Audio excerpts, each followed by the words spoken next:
தாவேகாவின் முதல் மாநில மாநாட்டில் உணவு தண்ணீர் கிடைக்காமல் அவதிப்பட்ட தொண்டர்கள் இம்முறை மாநாட்டிற்கு வரும்போதே தேவையான உணவு மற்றும் தண்ணீர் பாட்டில்களுடன் வருகை தருகின்றனர்.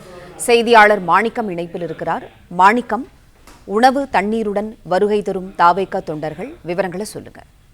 தாவேகாவுடைய இரண்டாவது மாநில மாநாடு முதலில் நடைபெறுகிறது. கடந்த மாநாட்டில் கிடைத்த அனுபவத்தின் அடிப்படையில மாநாட்டுக்கு வரக்கூடிய தொண்டர்கள் அவர்கள் முன்கூட்டியே மாநாட்டு பந்தலுக்குள்ளாக, அதாவது நிகழ்ச்சி தொடங்கக்கூடிய நேரத்திற்கு முன்கூட்டியே மாநாட்டுக்கு வந்து அவர்களுக்கான இருக்கைகளை பிடித்துக் கொள்வதற்காக இரவு முதலே அவர்கள் வர தொடங்கியிருந்தார்கள். வரும்போதே அவர்களுடைய கைகள்ல வீட்டிலிருந்து குடிநீர், அவர்கள் தின்பண்டங்கள் உள்ளிட்டவைகளை எடுத்து வந்ததை நம்மால் பார்க்க முடிகிறது.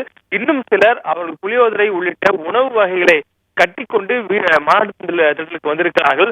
கடந்த மாநாடு விக்கிரவாண்டியில் நடைபெறும் பொழுது அவர்கள் முன்கூட்டிய நிகழ்ச்சி தொடங்குவதற்கு முன்னதாகவே மாநாட்டத்திற்குள் வந்ததால் அவர்களுக்கு மாநாட்டுக்கு அவர்கள் இரவு நேரத்திலே வந்துவிட்டதால் அவர்கள் வீட்டிலிருந்து டிஃபன் பாக்ஸ்கள்ல சாப்பாடு கட்டி கொண்டு வந்தது, தண்ணீர் பாட்டில் முன்கூட்டி எடுத்து வந்தது, ஸ்நாக்ஸ் உள்ளிட்ட எடுத்து வந்ததெல்லாம் அவர்கள் மாநாட்டத்திற்கு வரக்கூடிய அந்த முன்னாடியே அவர்கள் எடுத்துக்கூடியதை பார்க்க முடிகிறது. தொடர்ந்து வரக்கூடிய பெரும்பாலானவர்கள் அவர்களுக்கு தேவையான குடிநீர் பாட்டில்களுடன் தான் மாநாட்டத்திற்குள் வரக்கூடியதை நம்மால் பார்க்க முடிகிறது. அந்த வகையில நாம் பார்க்கக்கூடிய இந்த காட்சி என்பது அதிகாலை வேளைக்குள்ளாக மாநாட்டத்திற்குள் வந்திருக்கக்கூடிய கூட்டம் என்பது தற்போது அவர்களுக்கு வேண்டிய உணவு உள்ளிட்ட குடிநீர் உள்ளிட்டவர்களை எடுத்துக்கொண்டு செல்லக்கூடிய இந்த காட்சிகள் தான் அவை.